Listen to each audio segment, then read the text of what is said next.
Hi guys.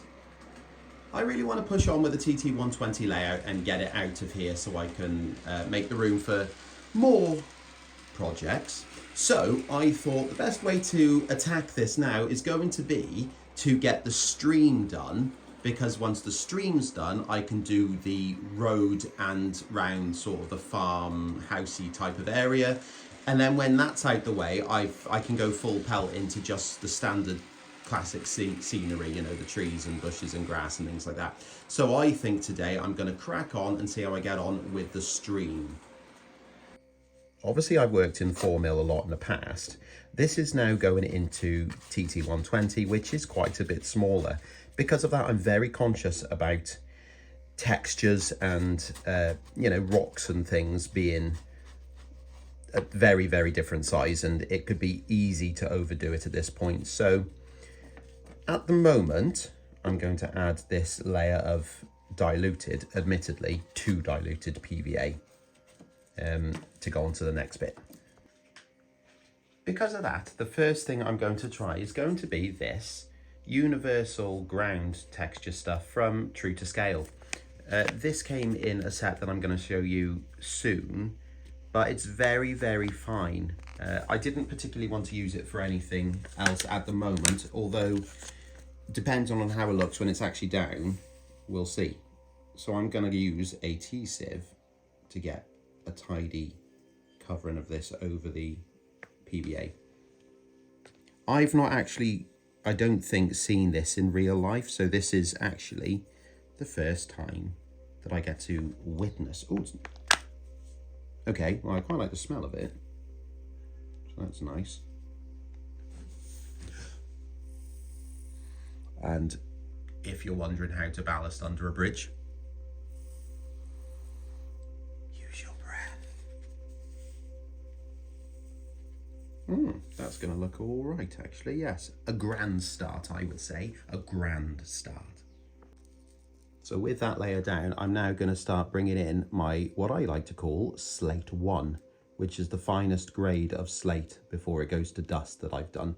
Again, at this point, it's not the colours we're looking at, it's the textures, because I'm going to change the colours in a bit. If you pay attention to rivers, you'll find that the slower moving sections will keep the larger rocks, which tend to be down the sides and things like that. So I'm just trying to keep a little bit of realism with the flowing capabilities of this particular stream. So the next thing I'm going to have to do is add ballast bond to it, but I want the ballast bond to soak nicely into the mix. So I'm going to spray it with IPA. Now, isopropyl alcohol will help break down that surface tension, and without that, what you'll end up getting is your ballast. I'm trying to get under the bridge. Trying to get under the bridge. What will it do? What was it? Oh, it will start banking up into balls, ballast balls of ballast. So with that down, I can now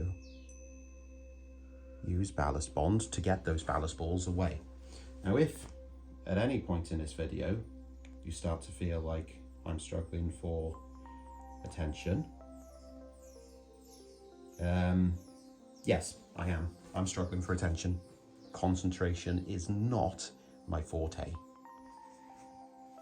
I've given it a couple of days to dry, and I'm going to go in and start painting it. Now, you might well be happy with the colours that it is at the moment. I mean, that is just the basic universal ground cover and the slate, and that's absolutely fine. It'll probably look grand, but I like to actually go in and give it my own colours. So the first thing I'm going to do is bring a uniform look to the whole cover with earth brown. And you can see I've masked off the bridge because I obviously don't want the bridge to be earth brown, if you can just see that in the shot. I'm going to hit this from 2 angles, just so, you know, I'm hitting all the way around the rocks. So I'm going to walk around. I made that sound like it's messy in here. It's extremely tidy at the moment, for it is the new room. There we go. So I'm going to come along and I am actually highlighting any of the slightly larger, what were slate bits. And what that's going to do, because it's the same colour as what I've just painted everything in, but I've actually lightened it a little bit with a bit of off-white mixed in. And it's just giving them highlights, but also with those being highlights, it should give weight and depth to the rest of the water around it, because I'm going to be using UV curing resin because I don't want it trickling down the stream overnight. And because of that, I can't mix a colour in to mimic, you know, like dirty, dark, deep water. So it's more of a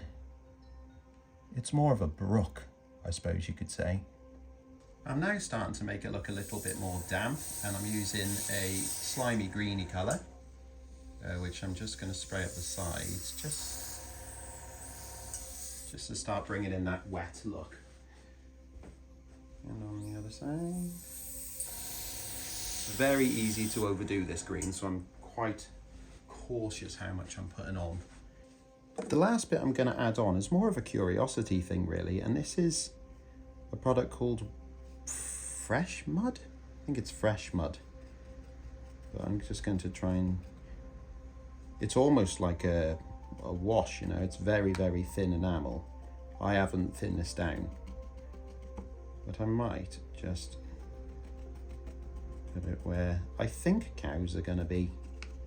Delicious cows made of food.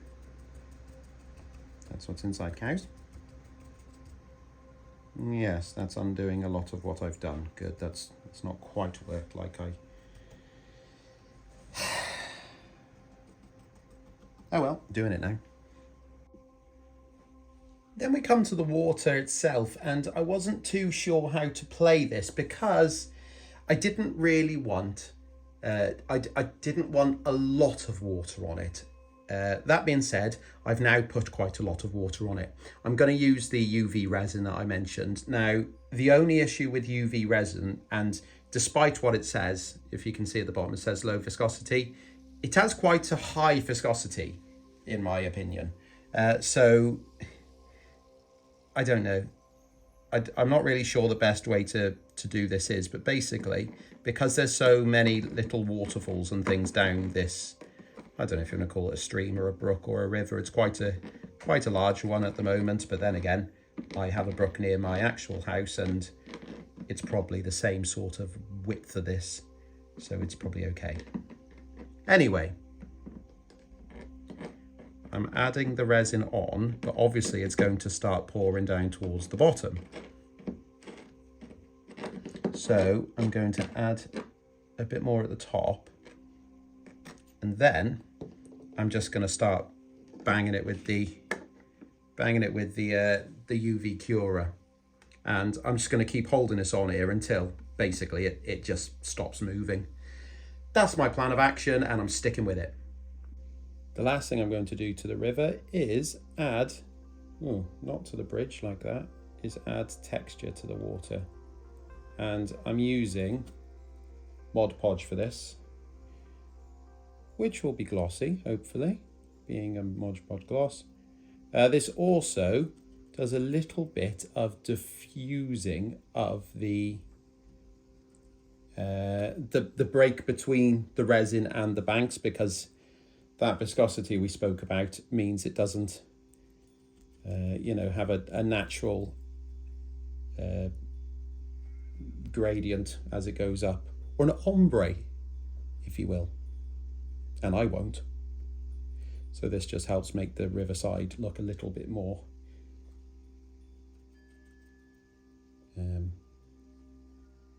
in the landscape, as opposed to just plonked on top.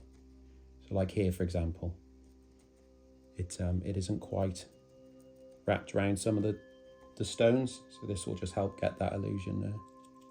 So usually when it comes to white water, I've used paint, and I just feel like it overdoes it a little bit. So I'm trying a different method now.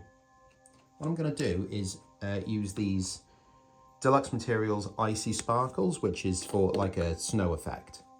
But what I'm going to do with it is I'm going to mix in some Mod Podge and make almost like a glittery paste.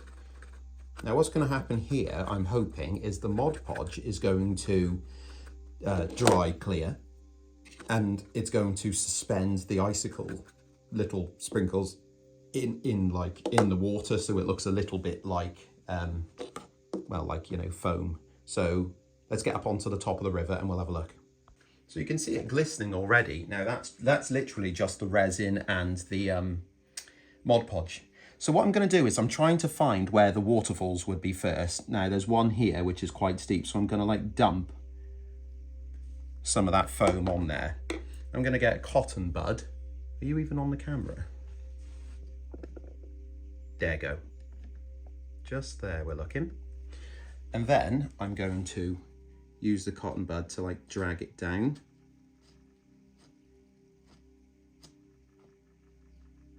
You can already see some of the gritty, icy bits in it. And also a little bit up as well, I've noticed that the foam sort of doesn't have, there we go, it looks like that. It's not like a clear defined line at the top, so it's almost like where it's getting sucked in. Something like that. Okie dokie. Okay, so I'm going to call it a day for the stream slash river slash brook, probably river, probably more a stream than a river than a brook actually. I am actually going to make it look a little bit smaller than it does now, because once the scenery and the, you know, the grasses and the bushes and things grow in around it, it will shrink it down a little bit. But hopefully you can see that it's very shiny, which is nice, because sometimes I don't manage to get that finished with river. This is probably the shiniest of all the rivers. It really is glistening in these lights in here, but maybe that's just the lighting. I need to check the other layouts for that. I think it's looking really tidy, and well, I wanted to get it out the way before I built a river bridge for the house and things like that. I'm not really sure what type to go for. I almost want to go with one that it looks like the farmer's done himself. I think that would really suit, you know, farmer lifestyle, to make your own bridge. But like I say, I think this is a really good addition to the layout. It's going to break up the scenery a little bit than just being lots of green or whatever colour I eventually make the scenery on top. Probably green for this one. I think it would be nice. Anyway, I'm going to leave it there because I need to get on to what will be quite an important change to my life in terms of modelling. And members of the channel, you're going to help me with this. Actually, I've decided that that's probably the best way to go. I want your feedback. So I'm going to start a members live stream possibly after your next members only video, and then you can sort of help me with what I'm going to do for the next bit, but I'll keep you posted on that. Anyway, cheers.